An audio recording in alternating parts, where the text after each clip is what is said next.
Netflix's The Beast in Me is a psychological thriller directed by Antonio Campos, photographed by cinematographer Lyle Vincent, and color graded by Karim El-Khattari at Harbor Picture Company. The show has a distinctive visual style drawing from classic 70s noir. High contrast, deep shadows, visible halation and diffusion, and the restrained filmic use of color. Hi, I'm Luis at Colourlab AI, and over the next videos, we'll go through a process to develop a look inspired by the show and apply it to our own footage. We'll be using Colourlab AI, Look Designer, and GrainLab, the three tools included in the Colourlab AI Pro bundle. And we'll look at how AI can help us speed up our work while keeping full creative control. Let's jump to DaVinci Resolve and start working. I'm now inside DaVinci Resolve. I've prepared a timeline with material that comes from multiple cameras. I've got Red, ARRI, Blackmagic, and Sony. And I've also placed some reference images from The Beast in Me directly into the timeline. This allows us to constantly compare our grading decisions to the aesthetic we're aiming for.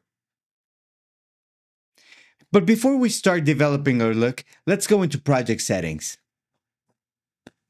Under the Color Management tab, I'm working in DaVinci YRGB as my color science. This means I will not be using Resolve's automatic color management system. Instead, I will be color managing manually myself using nodes. For this project, I've chosen to work in ACES, the Academy color encoding system.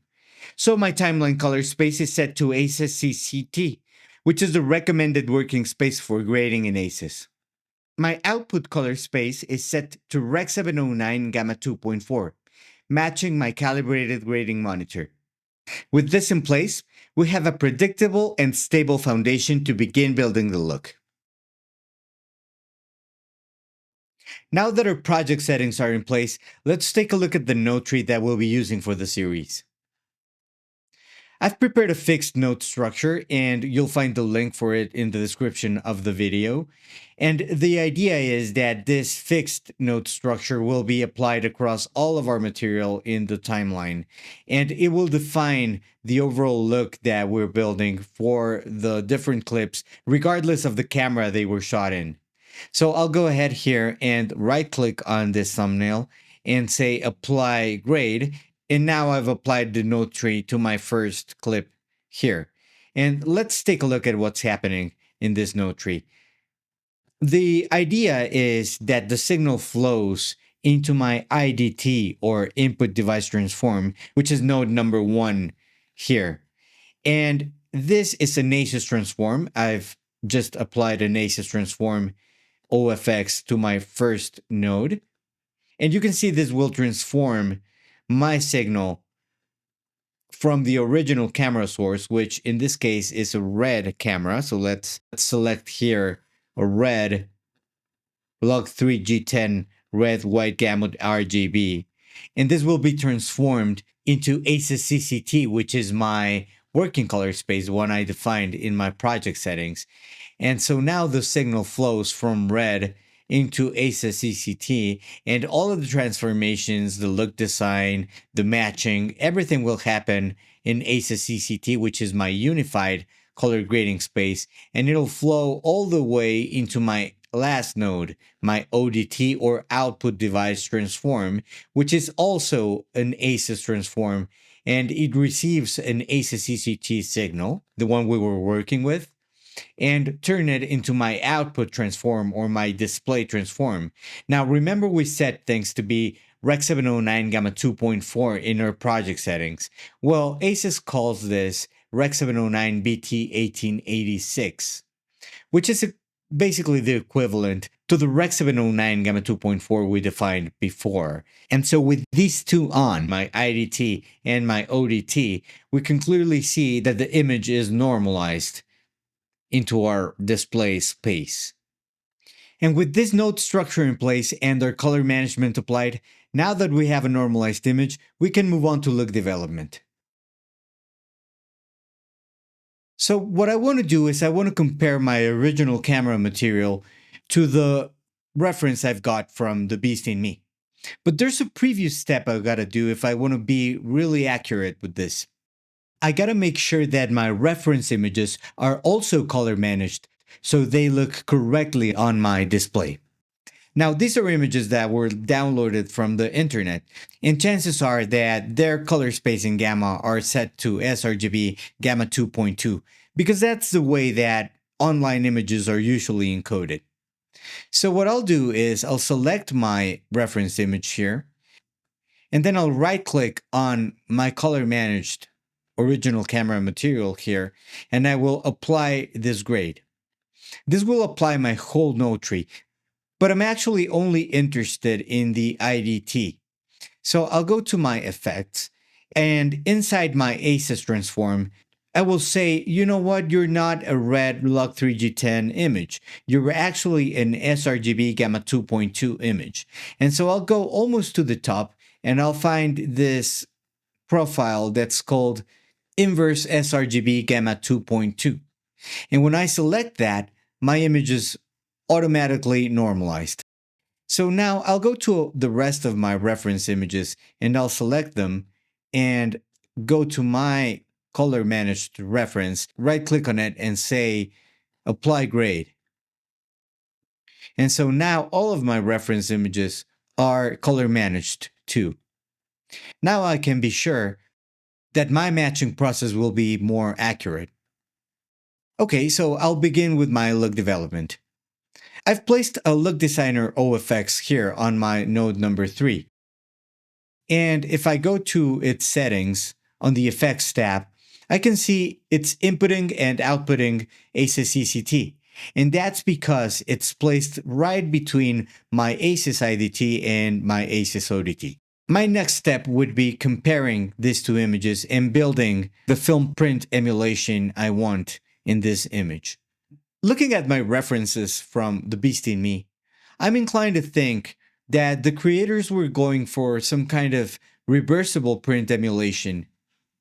And I think this because of the steepness of the contrast and the overall behavior of color. This is a very dense color. And if I go to my vector scope, I can see we do have a healthy saturation amount, but the image looks pretty dense.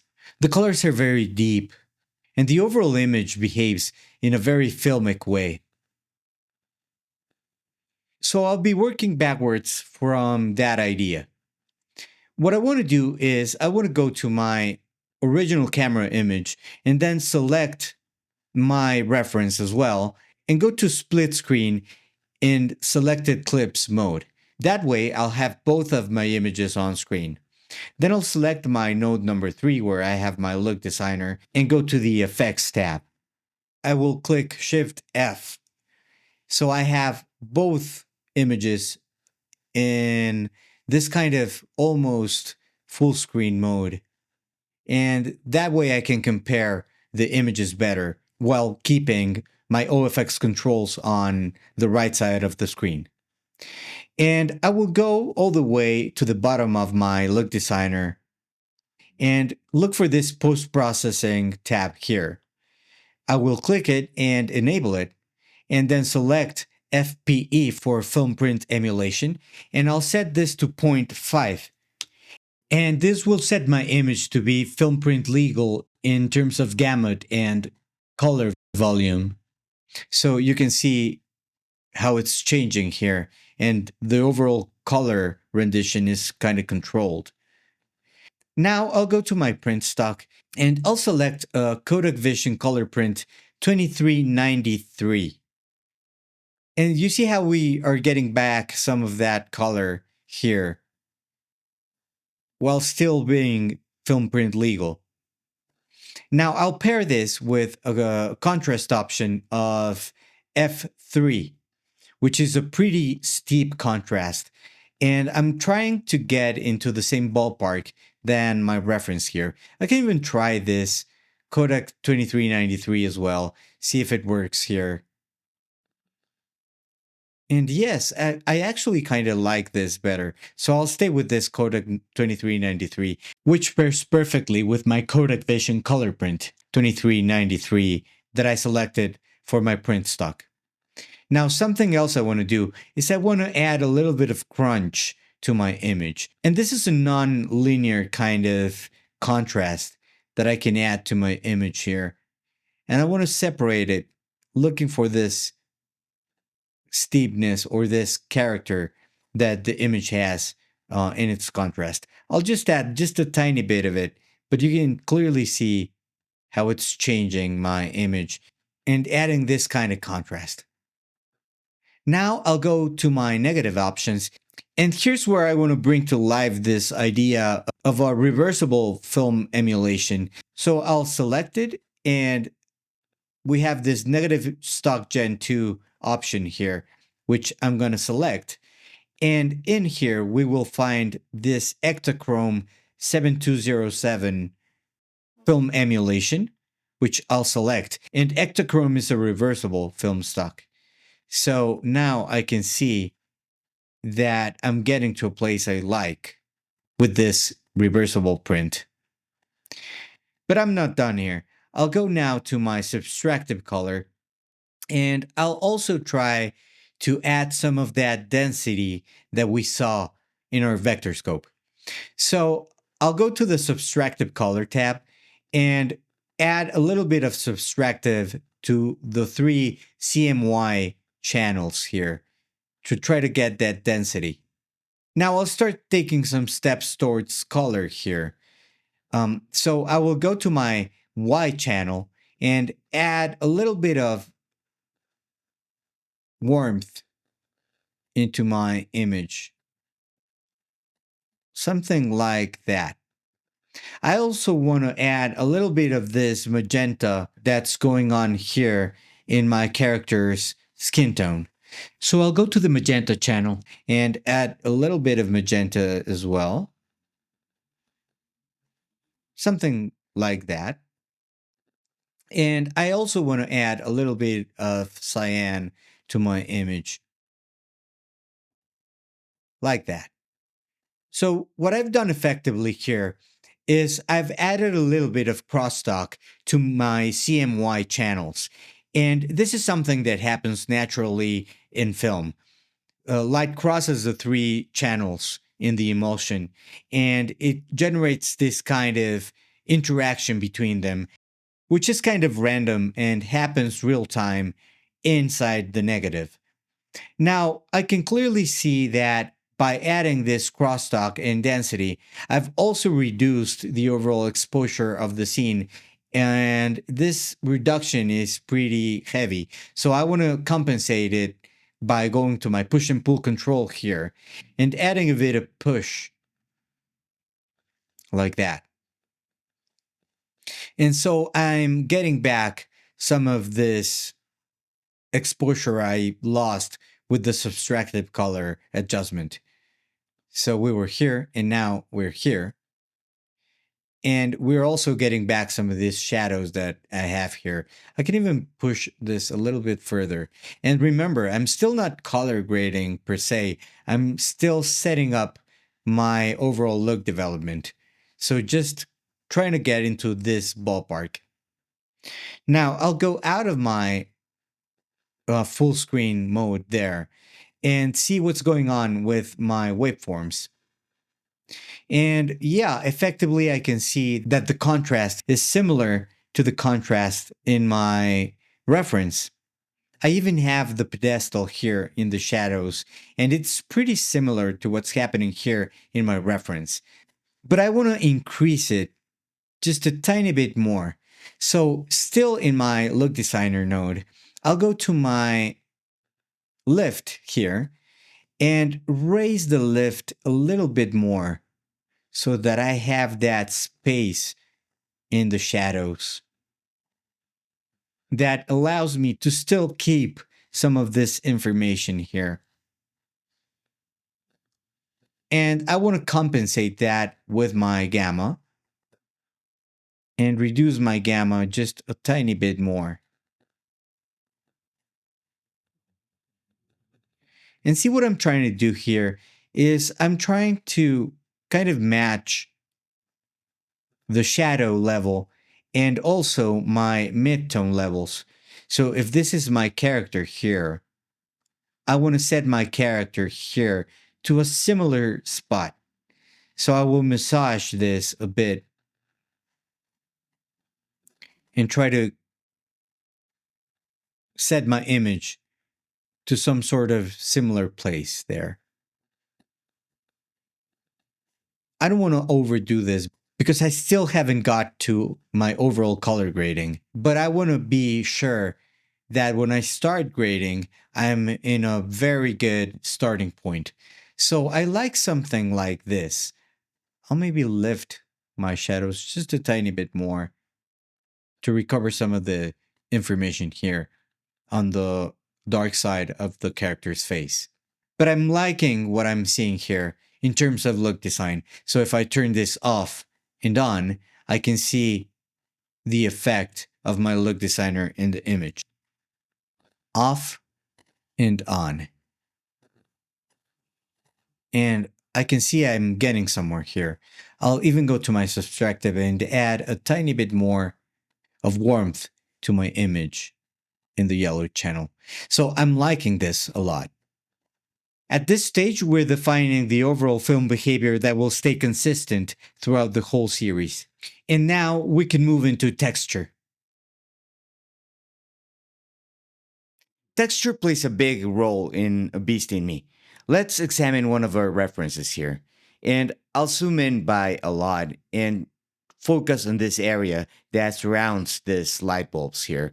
And you can see how much grain there's going on here. And the grain spreads throughout the whole image. And you can even see it here in the character's face. There's a lot of grain, and it's a big and strong grain. So that's one thing that I will definitely be working on when I build my texture emulation. Grain. Okay, so another thing that I can see here clearly, and I'll go back to this highlight here, is halation. So see how much of a glow there is surrounding these highlights here. And it's a reddish glow that stems from this highlighted area here. So halation is another big thing that I will want to definitely work on. And you can even see it here, for example, in this highlight in the forehead of the character. And see this glow that's happening here. That is halation. So grain, halation, and the next one is this kind of detail in the character's face. This is what I call perceived sharpness. And see how much there is here. There's a lot of detail. You can see all the small wrinkles and creases in the character's face. And that adds a lot of realism and a lot of character to the image. So those three aspects of texture are the ones I want to focus in. In summary, it's grain, halation, and this perceived sharpness. Let's head back to our camera footage and start building our texture. I've placed 3 nodes at the end of my node tree just before the ODT. These 3 nodes are meant to help me build the overall texture in my image. And we'll start working with the middle one, which is grain. It's node number 23. But before I activate it, I want to zoom in to this area, which resembles the one that we were analyzing in our reference. And I'll activate this node number 23. And as you can see, I've dropped a grain lab in that node. Grain lab is one of the OFX that's included in the Colourlab AI Pro bundle. And right off the bat, without even doing anything, you can see how much grain is added to the scene. So the first thing I'll do in my Grain Lab plugin is go to camera selection and color manage it. And so I'll pick ACEScct from my list, which is our working color space. Right now, my negative grain is set to 35 millimeters by default, and I like that. But as we said before, I want this grain to be a little bit stronger, so I'll increase the power of my negative grain just a little bit to about 0.566 here. Now I'll go to my print grain, which is grain that sits on top of my negative grain. And for this print grain, I'll select the medium option because I want a coarser and bigger grain. And you can see how strong this is now. And it resembles a lot the kind of grain that we saw in the reference. Let's go to the character's face and see what's happening here. So if I zoom into my character's face here and I turn Grain Lab off and on, I can definitely see what's going on there. Now for the final touch, I'll go to my power here. And this gives me the ability to control how much grain there is in different ranges of the image. The low range being the shadows and the high range being the highlights. So we know that film typically has more grain in the shadows. And so I will leave my low power to the maximum amount, which is 1.0. But then I'll tweak my mid grain and set it to about 0.8, 0.853. Something like that. These are random changes I'm introducing, and you're always welcome to go and experiment yourself and see how much grain you want in the image. And then I'll go to my high range here and make it a little less strong than my mids. Something around 0.7,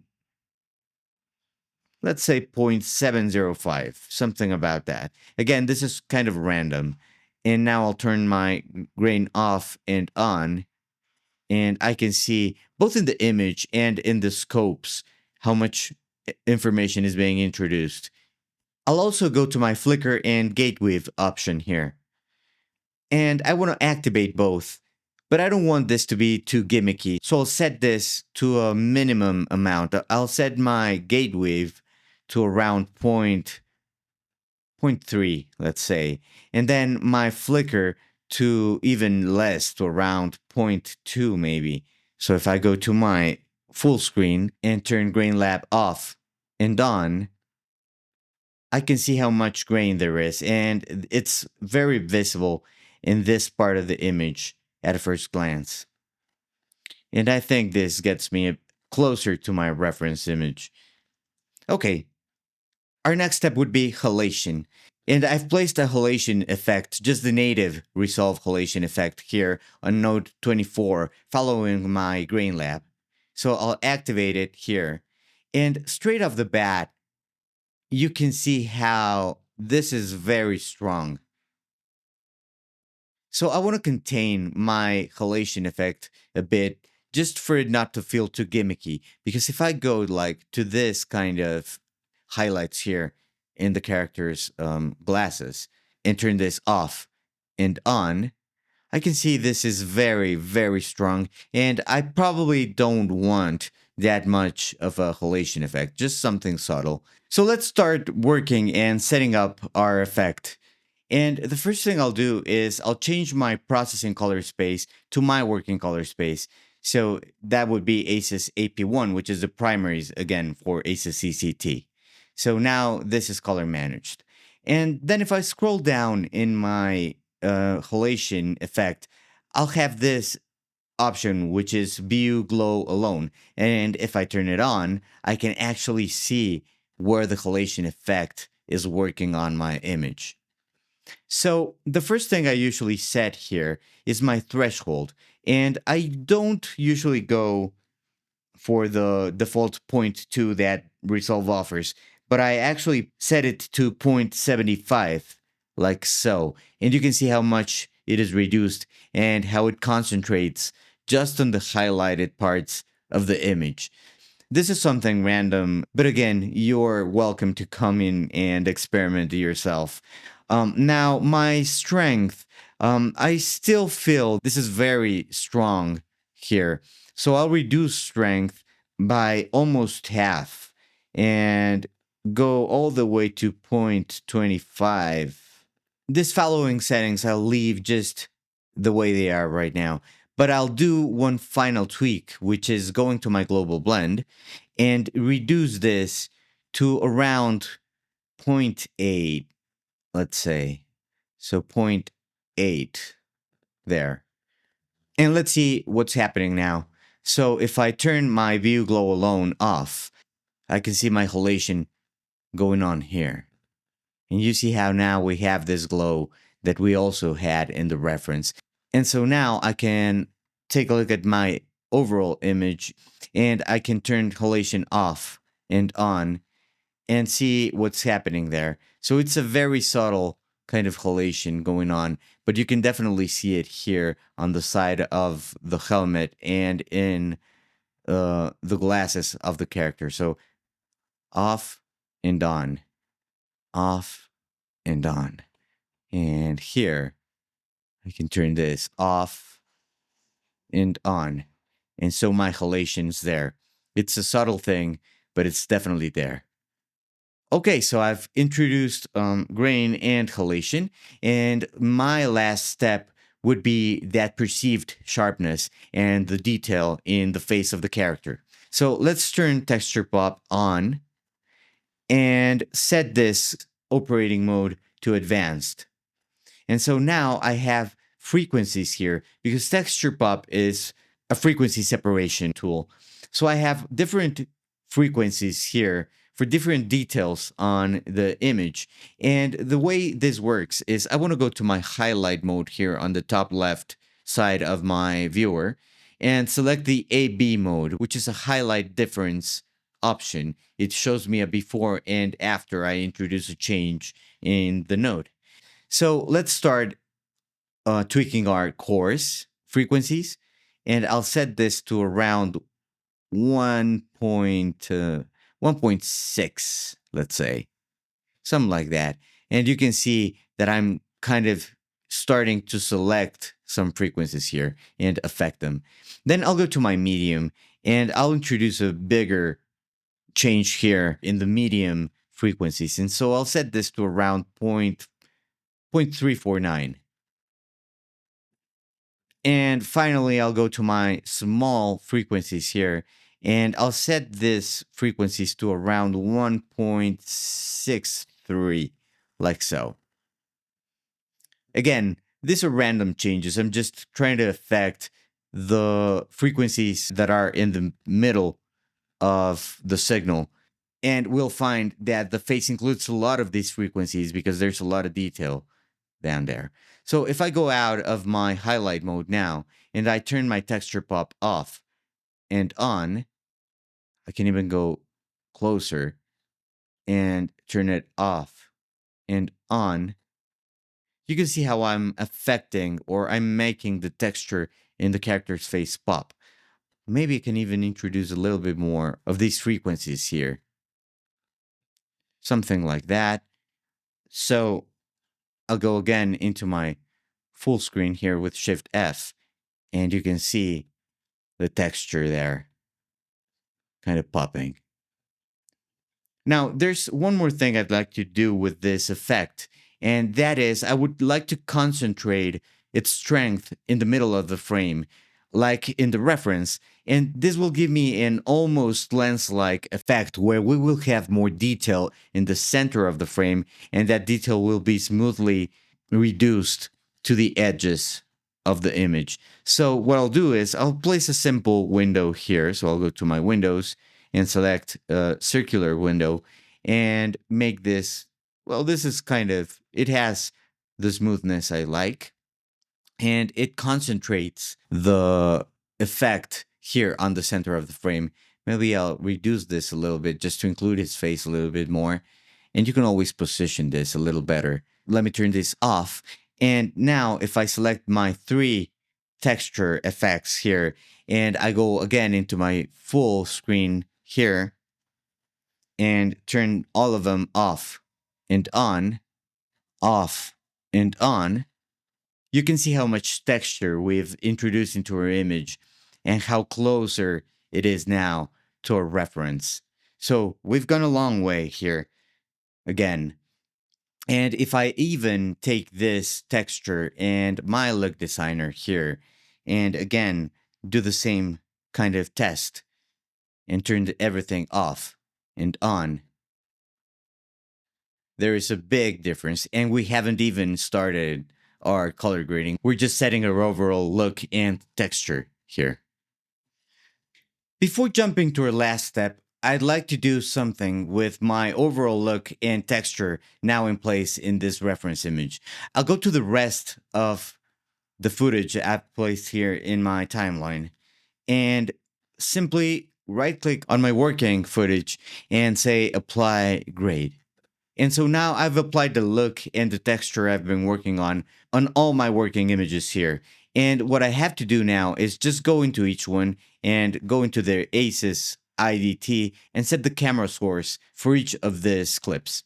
So I'll go here and say this one is an ARRI Luxy. Now this one is a Blackmagic 4K film. So Blackmagic Design 4K film Gen 3. Then this is red. It should be in place now. This is also red. And the last one would be this one. And this is a Sony S-Log3 S-Gamma3.Cine. So this one here. All right. So now I've spread my look and texture into all my images. And I can go back to my first one.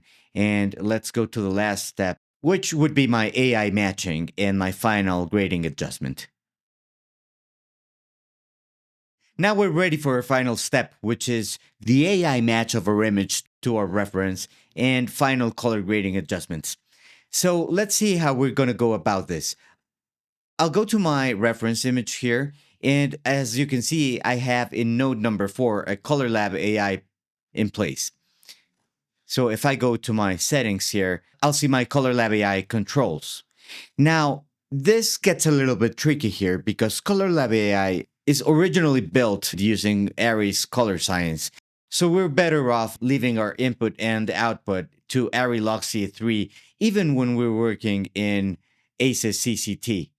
And this will only affect the matching and color of our images in a CDL or color decision list level. So I'll leave it as is right now at ARRI Luxy 3, and this should give us good results regardless of the overall color management that we've said before. So I'll scroll down to my reference section here, and I will select the option Save as Reference. And what this will do is save this image here as a reference that I can see here, Show Reference. So I'll jump to my footage and I'll head to my node number 4 and activate it. This is Colourlab AI as well. And so now if I say show reference, it will show me the reference I just saved here on the screen. And I can even select what section of the frame I want to see it in. So this is it. And now I'm ready to press here the match button. And now it gave us a match. Now, if I go here to a split screen and set this to selected clips, I can see we're kind of in a color world that starts resembling this reference. So what I want to do now is make a small adjustment to my image so that the overall levels in my waveforms resemble better the levels I have in my reference image. So I have my reference image here on the right side of my waveform and my original camera image on the left side. So I'll just head to this node number 5 I put right after my AI node, and this is a trim node. And its purpose is just to make a slight adjustment to the AI match I've just performed. So I'll head to my primaries, and the first thing I'll do is, since I feel my image is now a little bit dark, I'll open it up with my gamma. Just about there, maybe. And I'm looking for this part of the signal to kind of match this part of the signal. I'm not worried about this top part because his helmet is wide, but I feel that this would be a better parameter to measure. Now my shadows have lifted quite a lot. So I'll go to my lift and compensate this by lowering my lift just a tiny bit. And I still want to keep this pedestal here that I also have in my reference image. So I'll leave this the way it is right now.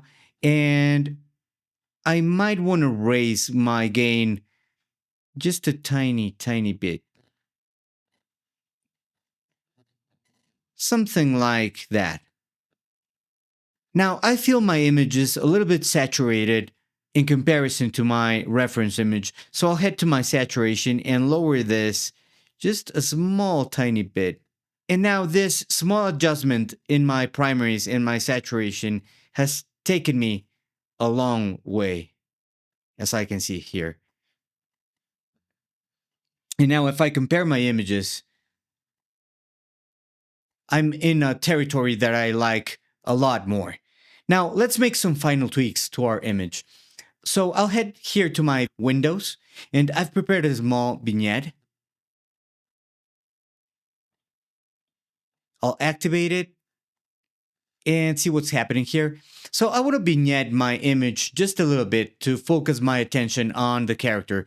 And so what I'll do is I'll take my vignette here. And since I feel that the light is behaving in this direction here, what I'll do is I'll rotate my vignette just a tiny bit like that, place it here, and lower my gain and my gamma in that part of the image.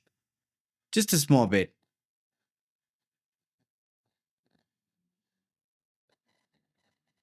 And now in my next window, I have a spotlight. And I always want to have this kind of spotlight so I can also give a little bit more light to my character and focus my attention better on that part of the frame. So with my spotlight on, I'll tweak my gain upwards just a tiny bit in his face. And then my gamma maybe just a little bit like that. And I feel now my character has a better light to him and the attention is drawn to the center of the frame like so. And in a last move, I'll turn on this left gradient that I've prepared here. And I'll try to orient it in the way that light is flowing through the frame like that. And I will also open up my image a tiny little bit here like that. So now if I go to my windows and turn them off and on, I can see I've kind of drawn attention to my character and the light's flowing better. Now let's see how this compares to my reference. And yeah, I can actually feel that we've got to a better place here with our match. So now at this point, we've actually finished our look design and matching process. And let me compare my matched and graded image to the actual Rec 709 normalization that we had before we went through our whole process here. So this is my image with just my Rec 709 ODT applied. And this is my new matched and graded image. And let me put them in a side-by-side as well here. So I'll select my split screen and go to still images here and make a full frame. And see the difference and how far we've got with our matching process. And let me even make a still out of my reference here. So I'll grab a still and then select both stills here in my gallery and compare them to my graded footage. And see, this is my match and this was my normalized image. And I think we've gone a super long way in matching our reference here. And that would complete our look development, matching, and color grading process for this first clip. At this point, our project is set up and the overall look is designed and applied across all shots. In the next video, we'll match a couple of clips to their references using Colourlab AI, and then use secondaries to fine-tune the work. The look will stay in place for the rest of the series, and each following video will focus on matching and refining new material. I'll see you in the next one.